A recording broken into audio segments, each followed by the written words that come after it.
Last month, the strangest and most unsettling thing happened to me while I was delivering a pizza. I started this gig delivering pizzas about 6 months ago to make some extra cash on the weekends. I'll say this, anybody looking for some extra money should consider delivering pizzas.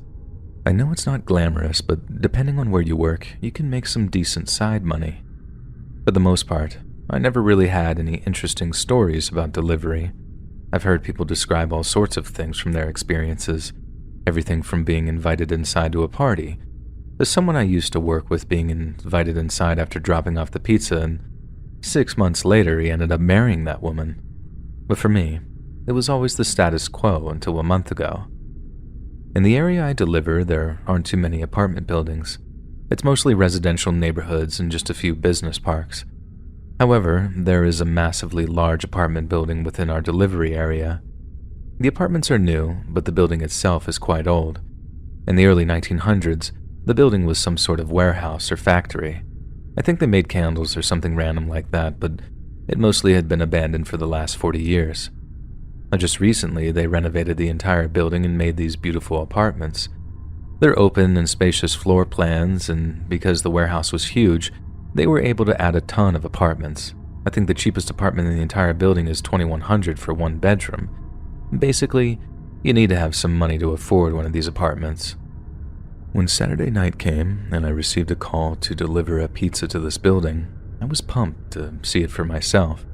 I'd only seen photos up to this point. Ordinarily, I don't love delivering to apartments. It's not the apartment's fault, it's just sometimes it can be annoying trying to navigate which building is the correct one, especially when it's dark out. But not this time. This time, I was excited to deliver to these apartments, and selfishly, I was hoping to get a nice tip. The drive should have taken me about 10 minutes, but it ended up being almost 20 minutes due to the horrific weather. It was raining and storming so badly outside that the visibility was almost non-existent. When I arrived at the massive building, I pushed the button for the address of the pizza. They unlocked the door and I stood in a lobby-like room. There were 2 elevators, one to my left and one to my right. At the end of the room, straight across from me, was another door that led to the stairs. I don't love elevators, so I decided to take the stairs. I got to the floor and started making my way down the confusing corridors. It was like a maze on the floor. I assumed the floor was a giant square with rooms all the way around, but it had a lot of turns that honestly blew my mind.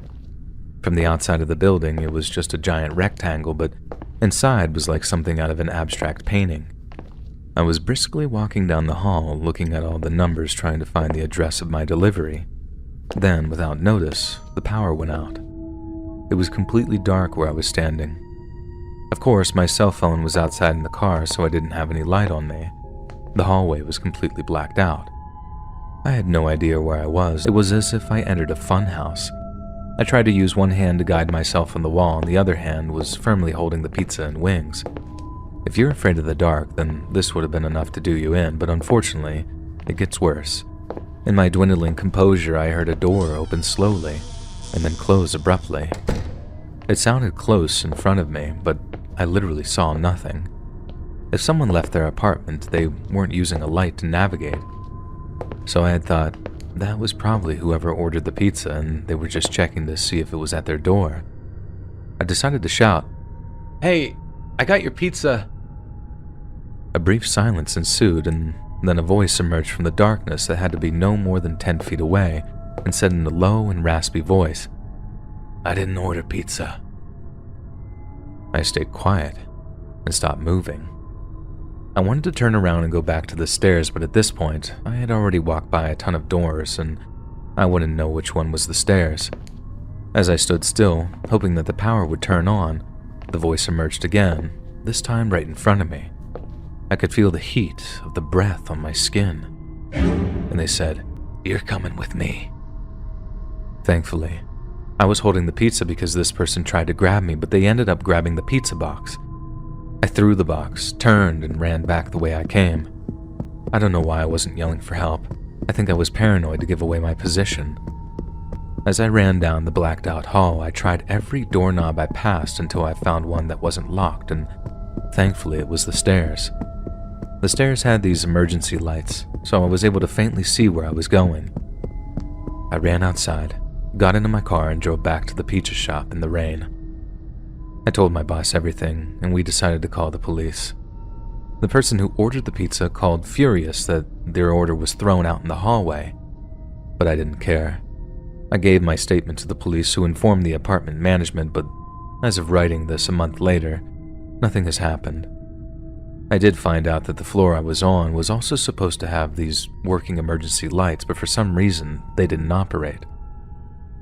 I'm still not sure if this was some cruel joke to play on someone in the dark, or if this strange person intended to harm me. Either way, I'm thankful my pizza box saved my life that night, and at this point, I'm just happy I have an insane delivery story I can finally share. If anything happens, I will for sure write up follow-ups, but at the moment, there is a demented man in the darkness, just waiting to strike.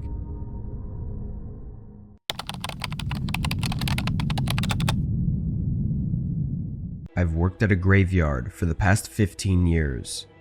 Most of those years being the typical graveyard shift, which was from 11 p.m. to 7 a.m. In my mind, working overnight had way more benefits than working during the day. Day workers had more to do since more people would be visiting the yard. There would also be burials taking place a few times a week that need to be arranged. And, above everything else, night shift gets paid an extra $2 an hour.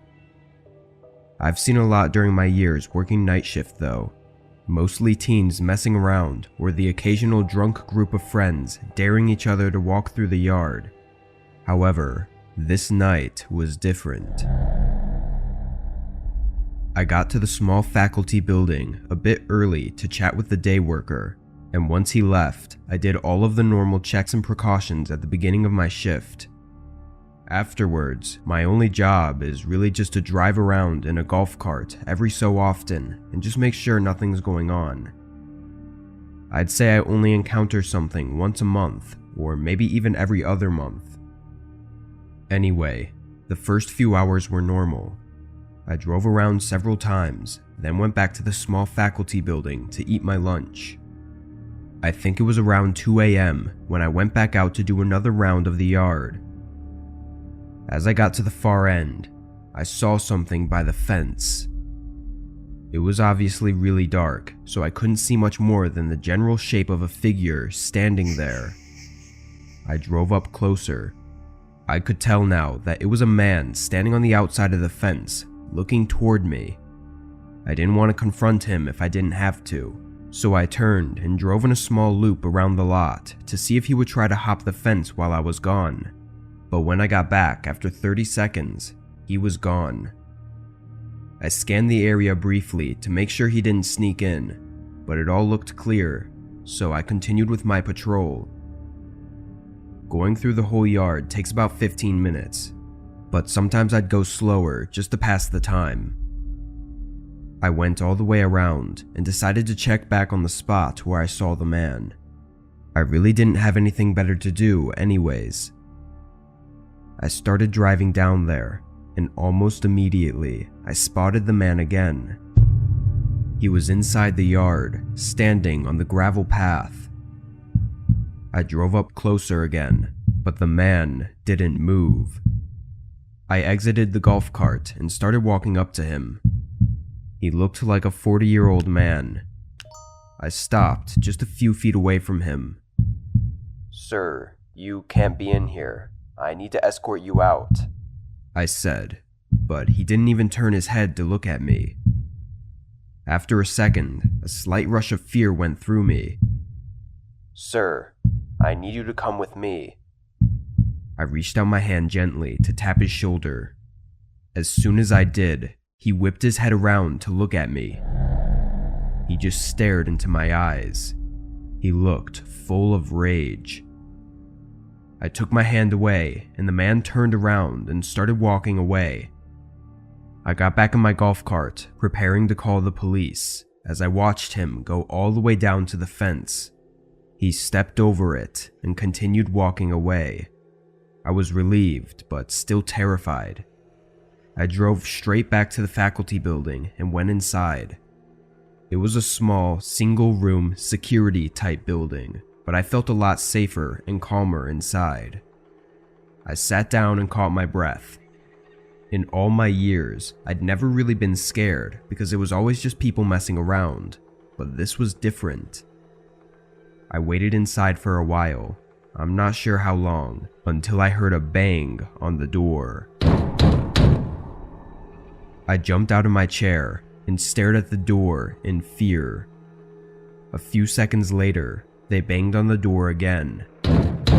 These were aggressive knocks, not those of someone friendly. I had nowhere to go. I picked up the desk phone and called 911.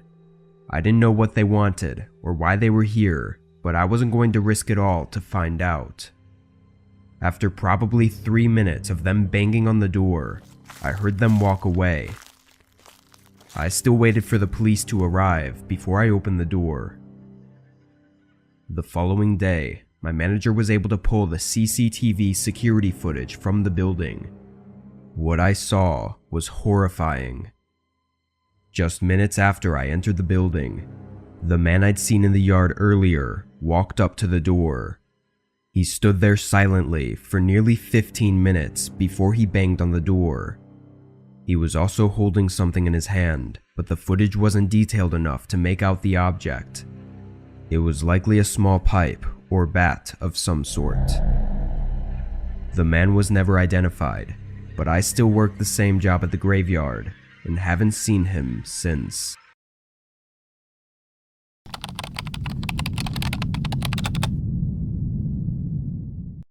I'd been working the night shift at the gas station for almost a year at this point. It's not the best job, but it pays my cheap bills. The hours are long and the work is repetitive. I thought many times about quitting and finding work somewhere else, and this incident was my breaking point. It was a typical night at the gas station. I had just finished cleaning off the pumps and restocking the shelves when I saw the headlights of a car pulling into the lot. It was an old, beat-up car. As the car pulled up to the pump, I could see that there was only one person inside.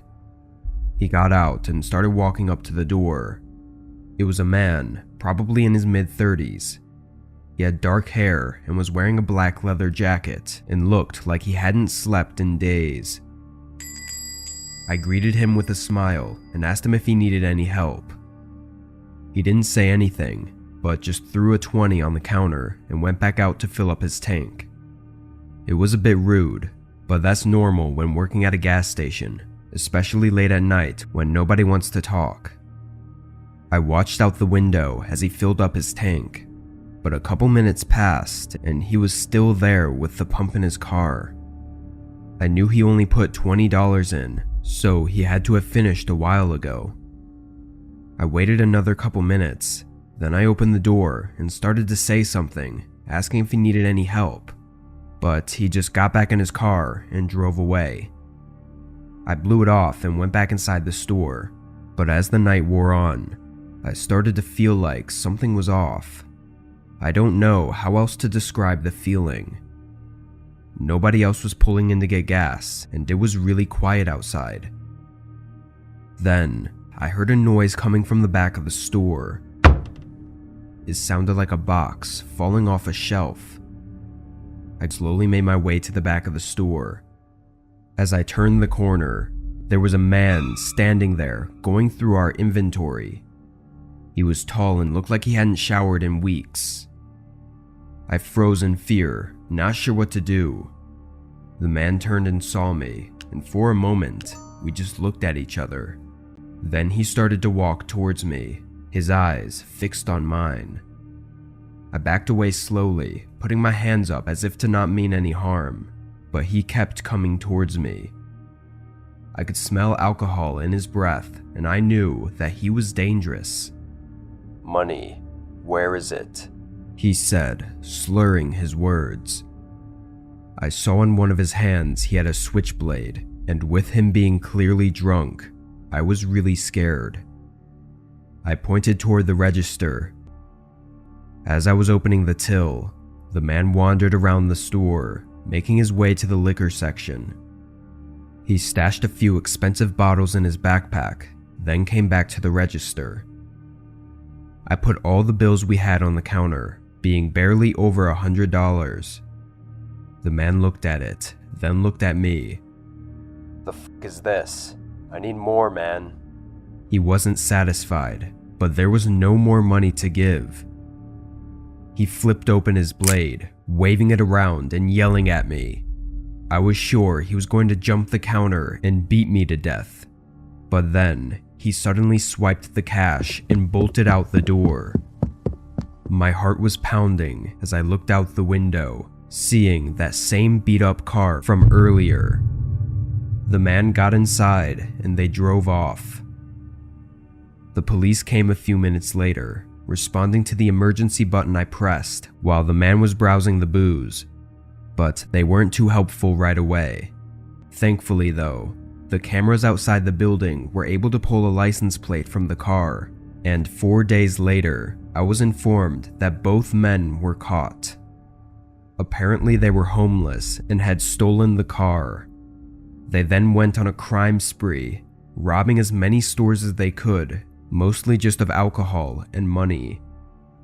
I feel pretty lucky to have made it unharmed, because their erratic behavior sent one worker to the hospital after an encounter with them. A couple weeks later though, I quit my job and moved to work in the day shift somewhere else.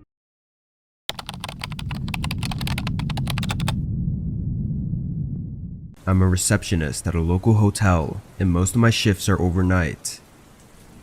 I'm in charge of the front desk, and my main responsibilities are to check in guests, answer phone calls, and keep an eye on the security cameras. It's usually a pretty quiet job, since our hotel isn't the biggest or busiest. This night, the hotel was mostly empty. There were only a few guests staying with us. I was sitting at the front desk on my phone when I saw a man start walking towards the doors outside. I stood up and greeted him when he came inside.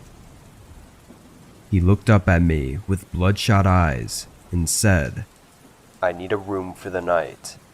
He was definitely high on something, but regardless, I checked him in and gave him a key to his room. It was standard to allow walk-in bookings when the hotel was less than 75% full. He started walking toward the elevators, and I sat back down and pulled my phone out. A few hours later, I was sitting at the front desk when I heard a noise coming from the hallway. It was a thump sound, like a door trying to be forced open. I got up and walked around the corner to the end of the hallway. The man I checked in a few hours ago was standing there, trying to open up one of our maintenance doors. Can I help you find something? I asked. He looked over at me with those creepy eyes. I asked again, but he just stared at me. I wasn't really sure what to think. Maybe he was really high and looking for the vending machine or something. I don't know. I didn't want to anger the man though, so I went back to my desk and forgot about it. A good amount of time passed with no activity. No sounds from any of the rooms, nobody entering the building or walking through the halls. It was around 3 in the morning, and I did a small walk around the bottom floor just to keep myself awake and busy. As I got to the hallway by the front desk though, I heard a very sudden, loud banging coming from one of the rooms.